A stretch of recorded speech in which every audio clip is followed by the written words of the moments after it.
New York Comic Con has wrapped up, and we got new vehicles, characters, and books for DC's Absolute Universe. If you're not sure what the universe is, check out my previous videos on it. But I'm sure you've had to have heard how awesome Absolute Batman is by now, unless you live under a rock. Like, actually read it. Some of the most jaw-dropping panels of the year in that one issue. Scott Snyder, who has been the lead architect of the universe, also said that he has been talking to editors about an event coming next fall that would be some sort of clash between the Absolute and main universe. The DC All-In Special, which kicked off the whole thing, showed us that Booster Gold was stuck in the universe and Darkseid controlled it using an evil Absolute Legion of superheroes. So somebody is bound to get curious about why Booster has been gone so long and what Darkseid's new form means. And the Legion.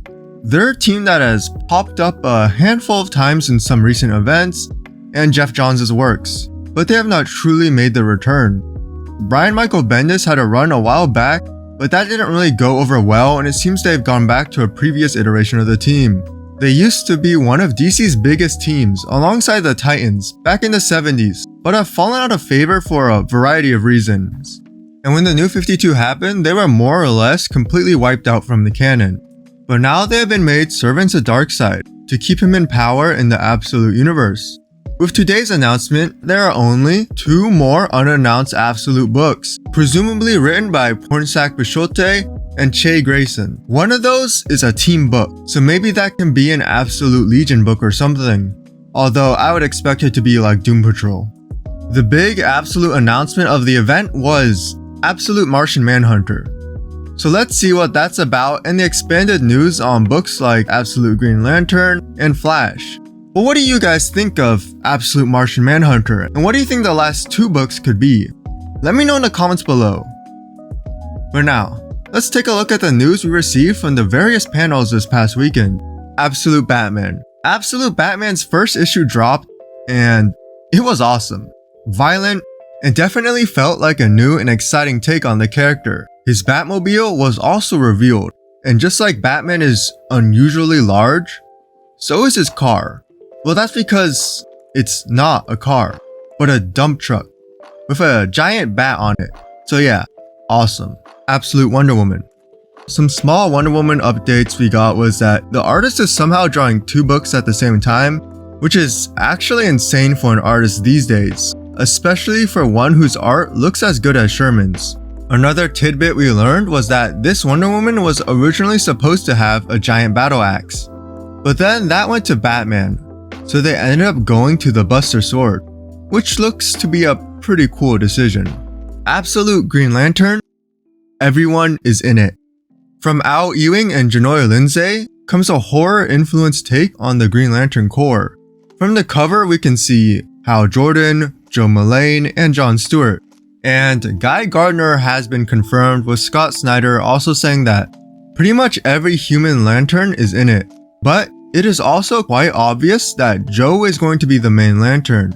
It's definitely looking like the first encounter story they first teased, with a giant lantern crash landing in the middle of a town. There is no chance that these lanterns are going to be willing space cops, as Ewing also mentioned that there will be religious horror elements. So this could be similar to something like the Universal Church of Truth from the Marvel Universe, who are pretty much a cult that worships the birth of Adam Warlock.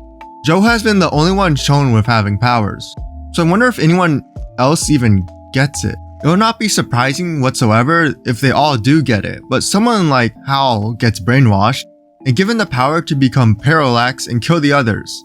Like, that's one really easy way to establish a fun villain and cut down the cast. But I am glad that it will initially feature such a big cast, because that's part of the fun of the Green Lanterns. They have such different personalities that it makes for a ton of great dynamics. Sure, in the mainline comics it can be a problem because they can't all get a decent amount of exposure, but at least here they can show us them, then kill them off to really focus on 1 or 2 lanterns. Absolute Flash. We knew Flash was about a teenage Wally West, but we also know a lot more about his story in the world. In the main universe, legacy is the defining factor of what it means to be the Flash, especially for Wally West. who is the third Flash who took over from his uncle Barry after his apparent death during Crisis on Infinite Earths. His costume has been maybe revealed and it looks alright. It reminds me a bit of his Kingdom Come look, where he's just the pure essence of the Speed Force. Here he is just a crimson red, with the only other color being white lightning from his eyes, mouth, and symbol. It's also just him in his normal clothes too, as you can see his hoodie and the general bagginess, and he just has the essence over him. So maybe he gets a proper suit later on, but I'm not 100% sure. He is a teenager after all, so he probably just doesn't have the knowledge to build a super suit. And even if it's not, still, it's a cool piece of art of Wally unlocking the Speed Force in some way. But I do hope both him and Joe get real suits, because so far, it's just them in their normal clothes with the symbol overlaid, and that's kind of boring. There is this page we get showing the aftermath of him using his speed powers and him just looking a bit panicked. And I mean, who wouldn't be? Especially since from that first image we got, it showed a bunch of Flashes in pain or something, and Wally also having to experience that pain. The art is looking pretty good. I mean, this is the first superhero ongoing that Nick Robles has ever done, and it really leaves you wanting more. There's also this scene showing Wally talking to an older man.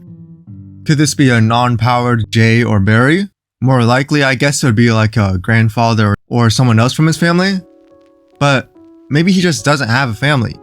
After all, in the main universe, his relationship with his parents were strained at best. And that's why Barry Allen and Iris West were such a huge part of his life. So I wouldn't be surprised if his parents were just flat out abusive or something, and he's on his own in the foster system. But we also got a look at some of his first villains, that being the Rogues. We have Captain Cold, Glider, not Golden Glider, just Glider, Captain Boomerang, and the Trickster. They're looking a lot more tactical and hardcore than our traditional rogues. They also have a sense of authority to them, so it wouldn't be all that surprising if it turns out they're government-sanctioned superhero hunters or something. Since speedsters are such a multiversal constant in the DC universe, maybe it's going to turn out that they hunted down speedsters for the government. And that's why they've already been tasked to take out Wally West, and why that makes him so nervous to have obtained his powers. Like those things in the Speed Force? Could those be previous speedsters that have been killed? Design wise, definitely tactical stuff, but I think Glider and Cold look great. Cold is obviously a bit younger and fit, but what's important is that he still has those cool glasses. Boomer and Trickster, I don't love, but all we have is this one image to base it all off. They could show their powers or weapons in a visually pleasing way after all, and that's a huge part of their characters. I think they're going to end up twisting some of the Rogues' rules, which should be interesting. The most defining things about them in the main universe is the fact that there is a community between them. They might not always like each other, but they team up with each other and have their backs. They also don't kill women, children, or speedsters. And in this universe, Wally is 2 out of the 3.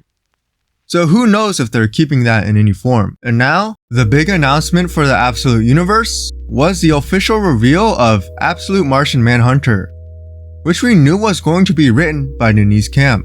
What we didn't know was that the art is going to be by Javier Rodriguez, who has a crazy good looking stuff. On the recent Zatanna book, every page has looked beautiful, and he's got a bunch of cool looking stuff over at Marvel too. It's a very visually pleasing style where the line work isn't very crazy and gritty, but still can get so insanely detailed and usually has great colors to pair. Like those colors on Zatanna are insane, and Rodriguez can really make some pretty trippy looking visuals. And that's perfect for a story about any Martian Manhunter, but especially this Martian Manhunter. The Martian Manhunter is not a Martian.